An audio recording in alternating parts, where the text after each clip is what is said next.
Hey guys, it's Brett Lyon, and as promised, I'm here to make a video kind of showing some tutorials and some lessons or explanations of what I did to make that latest video, Timberline, and not just for that video by itself, but everything that I like to think about, my process, my learning experience, what I'm trying to do, what I've learned, where I've come, and still what are the challenges that I face and where I want to improve. But like I said, I really like helping to kind of, I guess I consider it giving back to the community that so freely gave to me. Everything I learned, yeah, there was a lot of practice in there, but it was from the internet, it was from the forums, it was from YouTube, it was from Facebook forums like this. So I feel a duty, a responsibility, a karma, if you will, to give back to that community that showed me so much and allows me to continue to enjoy this fun skills. So what I'm going to do is start by explaining specifically Timberline, and for the Mavic settings, I'm going to post a link right here to a video where I got all of my settings that I used for this video. It was actually the first time I had ever used those settings. I don't believe I even ran a test flight, but I used the settings. They were perfect. I have no intentions in changing them. They're just great, so I highly recommend these settings if you're looking for cinematic footage, which is why I'm assuming you're here. If you're looking for quick movements and sport cat-like reflexes, then these settings are not for you. This is for smooth camera-controlled movements. So what I'm going to do, I'm going to open up the editor that I used, and this is Final Cut Pro that is on a Mac. And a big thing to say here about editors is it does not matter what editor you are using. I don't care what anybody says, you know, whether or not you're using Adobe Premiere, Apple's Final Cut, or even iMovie, or even something I haven't said, you know, DaVinci Resolve. Every single editor can edit. I have fallen into that pit of despair where you sit there and you think, it's my camera, it's my lens, it's my computer, it's my editor. If there's any advice that you take from me is to just focus on what you're shooting and how much you're shooting. Shoot, and shoot some more.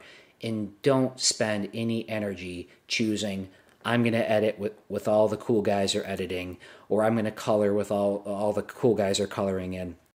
There is no rule. It's about having fun, and it's about, at the end of the day, what does your image look like? Of course, if you look around the internet, you'll see some of the most beautiful videos coming from every single editor and every single coloring platform. It doesn't matter.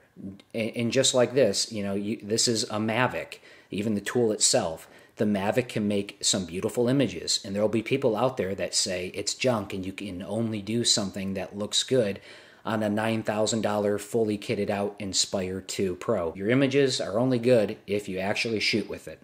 So, though I am using Final Cut right here, it does not matter what you use. This is just what I chose to use for this edit, for no other reason than just personal preference, about no different than why I wake up one morning, put on a blue shirt, and then a red shirt the next day. They're just fun to use different ones. I've used this recently in Resolve, and I don't know what I'm going to use for my next one. But all I can tell you is they all will accomplish the same result. I could have made this same video with each one of those. So let's start out and take a look at this video. What you'll notice when I'm scrubbing through here is that all of these shots kind of look, they definitely look different than the finished image that you guys were used to seeing. They may look hazier, cloudier. The correct term here right now is they lack the contrast. And what this is you're seeing a lot of images that were shot in what's called a log format. I'm sure many of you are familiar with that, but if you're anything like me, you know, there was a time where I didn't know what that was. So basically what it does is these various different types of log formats that I'm shooting in right here, while they look gross right out of the camera compared to more finished images, they allow you more flexibility as you grow and as you learn how to color. They allow you more flexibility in changing and manipulating that image to make all different types of final looks. You may have a warm look, you may have a cool look. You may have you may have not completely captured the bright ends or the dark ends, or the highlights and the shadows, and you'll have more flexibility to catch that or to be able to manipulate that in post because it's catching more information. With that said, it does scare some people because straight out of the camera, you'll see you have to do some work. Otherwise, you do have a relatively unpleasing image. Sometimes it looks like something you could use, and sometimes some people may look at this shot right here and say, hey, I'm good with that. But it could be so much better when you harness it. And if you're not willing to kind of dive in and see the benefits of log, then I would strongly recommend just sticking with one of a more finished built-in profile. What's known in the industry more as a Rec 709 or finish look. Some type of thing that has the full contrast, meaning you have things ranging from true darks, true blacks, all the way up to your whites, and a vibrant level of saturation.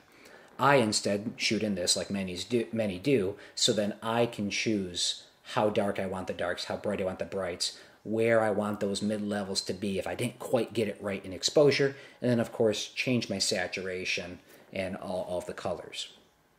One of the first things that I'm going to do is when I look at here is I'm going to show you, how my process is when I go through to edit. And the first thing that I will do is I will import all of my footage. And from in there, when I go into import, I'll show you this. If I was going to import media like I've already done here, and I were to go to my folder that has those footage, or those files, that's not right, Pacific Northwest. As you can see, I'm very anal about organizing things. These were the different days I was on the trip, divided into folders. So say I was going to go into here and load a couple of these files. What I can do is, or what I highly recommend, is creating, over here where it says transcoding, you have create optimized media and you have create proxy media. Two very different things.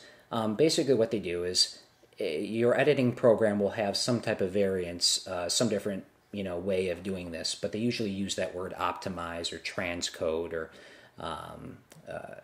and what it means is it takes the file, and regardless of what file format it is, whether it's 4K, 6K, 8K, 2K, whatever it is, your computer will intelligently basically save as that file that you already have into something that is more usable to that computer, so that when you are editing, it flows and it doesn't skip around and stop you, which could be very distracting, especially if you're trying to do something like in this edit where I have music and sound effects where the image, one video clip is going to the next in a quick succession, where the timing and synchronization of the sounds with the images is key.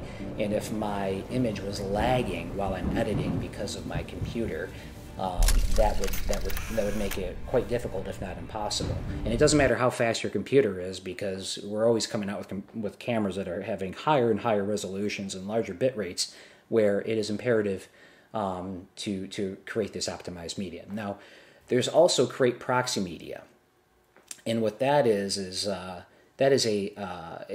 basically the same thing, but as an even far less quality image. That's just for like laser fast editing. So you could take a RED camera, for example, filming a helium 8K sensor. You could run the proxy media, and it would, like I said, save as that file into a very low res equivalent that just kind of hangs there in the background for in your editing when you're looking at the video and you're scrubbing around and you're doing your quick edits, that it's using that as to not slow you down, so that when you're finally ready to publish and export your final video, it will use the information used on those low res versions, but of course take your good full resolution shots and export those from there.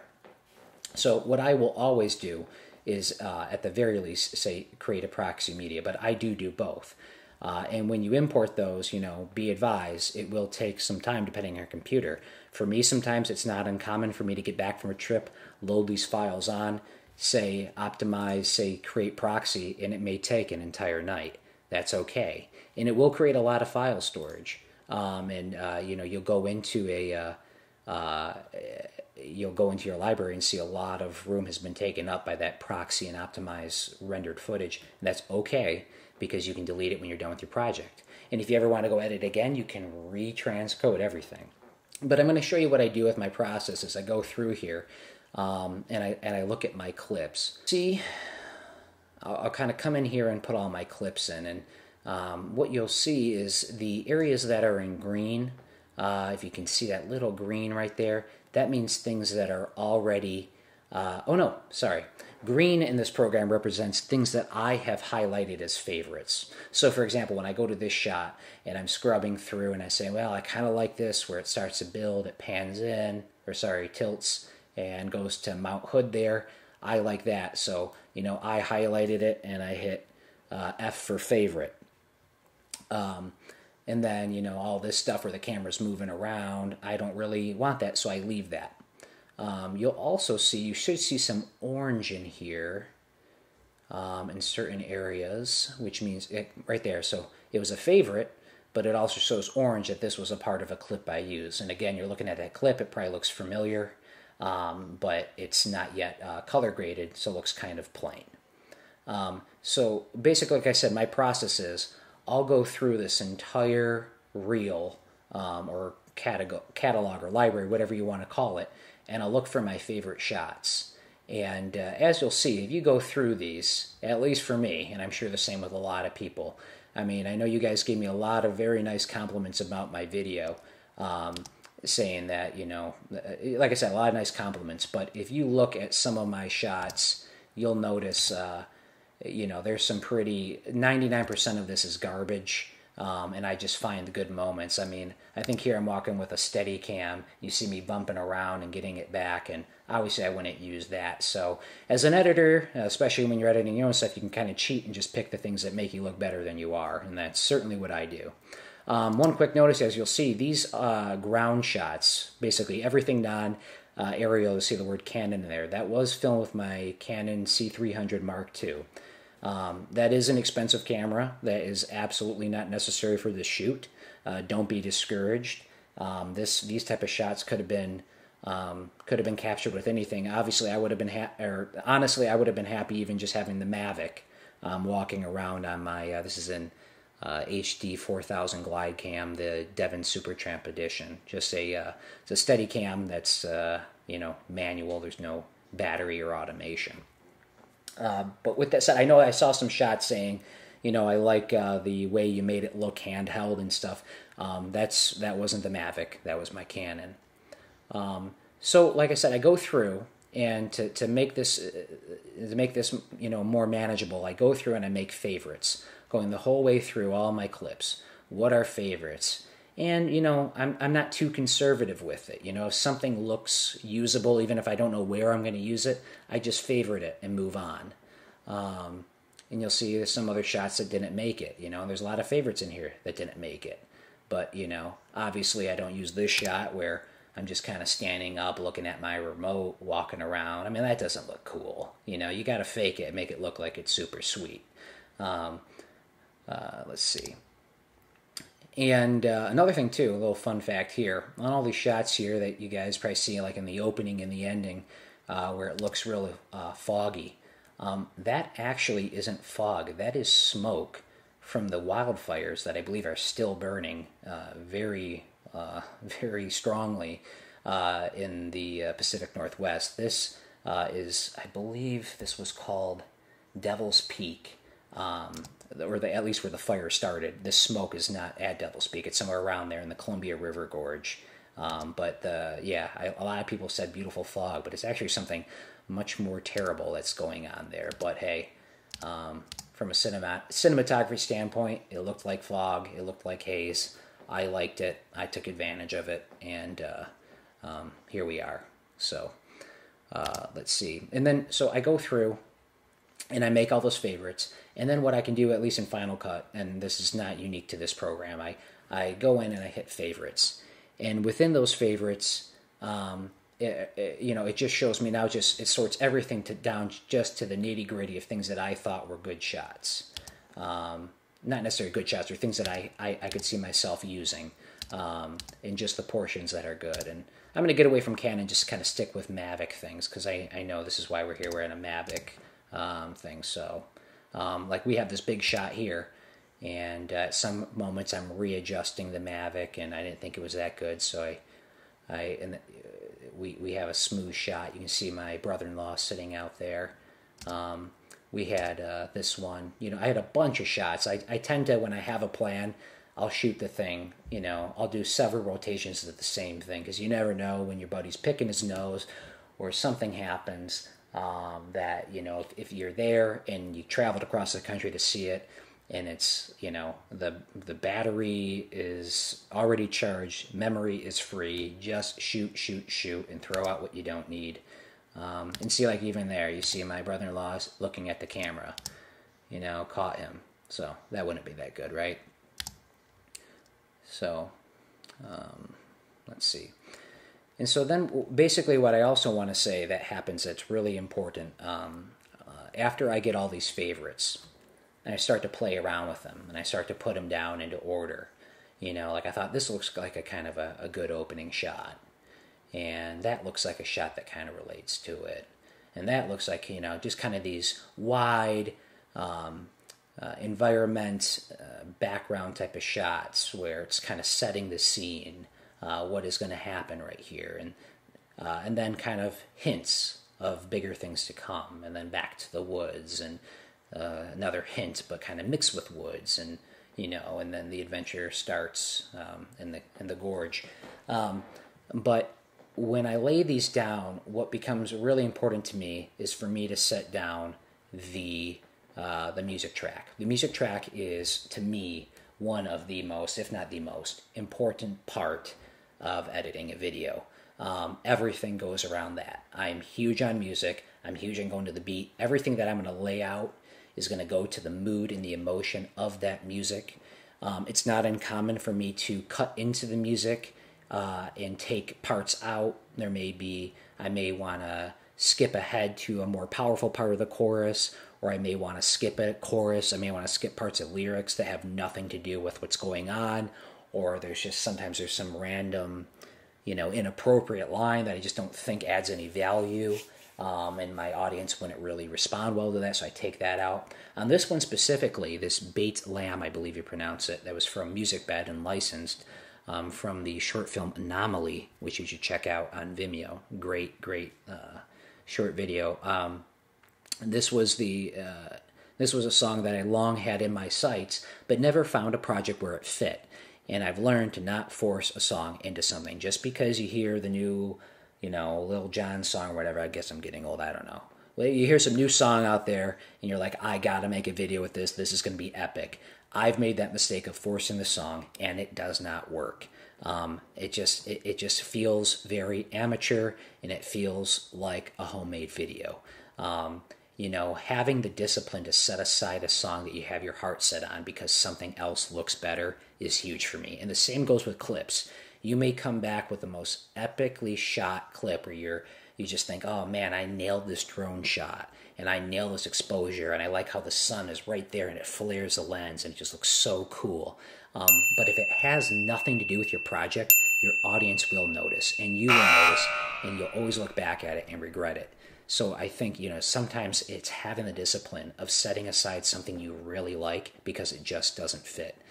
I'm just now getting to that point, and this was maybe one of those projects where I did that. I was making quick cuts, and I was hesitant because I was like, I loved the shot, and I thought it was cool, and I really wanted to extend it, have the drone flying around for 30 seconds. But I thought it was better and more effective and gripping to just kind of do what a trailer does in Hollywood and just give quick bits and keep people wanting more. And it was difficult, but the result that I got from my audience it showed me that I was doing the right thing. Because otherwise people get used to it, and they might even get bored. They might even stop watching the video. And I thought it was effective, but difficult. So something to keep in mind. So back to the sound, the music is one of the most important things. And what I often do is I'll choose different sounds or different songs, and I'll put them in there, and I'll play, and I'll start off. And usually within the first few clips, I know if the mood is set and the mood is right.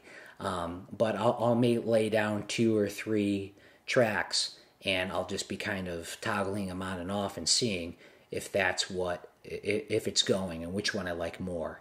And sometimes it's hard to choose. Like you'll have some really good options, but you just got to go with what makes most sense for the project. I can't emphasize that enough. And if you don't know, you can always ask someone else. But I'm big on going with your passion. If you feel it and this is your project, run with what you feel in your heart. You don't need to go ask your friends what they think. That's just in my experience. And with this song, this was actually not the first song that I picked.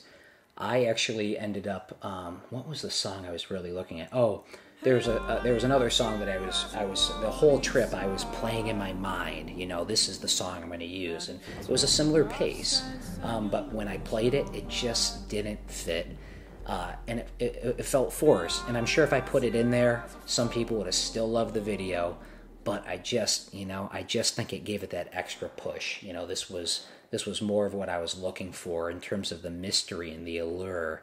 No lyrics, and instead of lyrics, ended up using sound effects. One of the things I wanted to show you guys with the sound effects right here, you can see all the different, here's the music track. Right here, you can see some of them are named what they are: forest, cave, heartbeat, which, I'm sure a lot of you, that was pretty obvious. Forest day again, cave and wind, thunder and lightning, thunder and rain. These were basically, or not basically, these literally were sound effects that are just built into Final Cut. And let's see what's going on here. So I have all these different: city, cave and wind, busy room, construction. These are built in here. And if you don't have Final Cut, you have something else. These are easy to find, a lot of times for free. And I just played around with adding a bunch of them, changing the volume. And it was, God, it may have been the first time I did it, and I thought it really made a nice effect. And, some people even ask me, how were you recording from the drone and not hearing the drone? And it's probably funny to us, Mavic owners, because all you'd hear if you really had a microphone on it, like they used to on the Phantoms at least, you just hear bzzz, and that's not something we'd want to record. And so obviously I would not be having these wonderful National Geographic type sounds. These were actually captured professionally by Foley artists and are in this library. But it was something to show you that, I don't know how you guys thought, I put those sounds in there, but I doubt that a lot of people thought. I bet he just took those right off his standard Apple library of the freebies that came with it. And that's what I did. And I think that if you're creative and you take risk, you put them in there, sometimes it works. These ones right here that say sound effects 001, what that is, if I open that up as let me see, open clip. What this was, let me expand so you guys can kind of see. So you see, I have multiple clips or sound bites. I have this thing called Adding Machine 1, Jukebox, Camera 3, Impact, Plastic, and Debris, and more. And I just kind of kept adding things and stacking them over and over and moving them and their timing and their levels. I think, let's see, that's one. This is added 4 decibel. This is added 1 decibel. Some of them are probably even quieter. This is -9 decibels on electrical noise. And then I just had that just into these things that I called Sound Effects 01. And I have it going over and over and over. And that's that clicking transition that a lot of people were fans of. Some people thought it was very annoying. And that's okay. And I can understand that. I appreciate everyone's opinion. But I thought it sounded cool, and I ran with it, and that was my choice, and to the hell with you if you don't agree. Just kidding. But I liked it, and I went with it, and you'll notice I saw people saying that they liked the transitions, but they're really, from a visual standpoint, looking at these, where I'm going over where the sound effect's happening right now, there is no video transition other than a hard cut. It was just that sound effect that actually made it feel more like a transition. Sure, up here I had some built-in effects. That these were just, you know, that kind of what I thought usually was kind of a cheap effect of just the what's it called, the flashing lights. That was added in within here, but other than that, I don't think there were really any transitions. Oh, these right here, these film-looking transitions, I can put a link to them. I have them down in the transitions, that's why. Yeah, here we go. Pixel Film Studios, if you Google them for Final Cut, they have these different transitions here that are different film, and you can customize them all out. You know, they're okay. I just, to be honest, I was kind of in a rush with this project and needed some transitions, and I thought feathering those in would kind of speed things up. This edit took me about, I don't know, I came home from work, started on a Monday, was done by Thursday, and probably did it like 3 hours a day, so about 12 hours, so it wasn't that long of one. I was able to turn it out pretty quickly.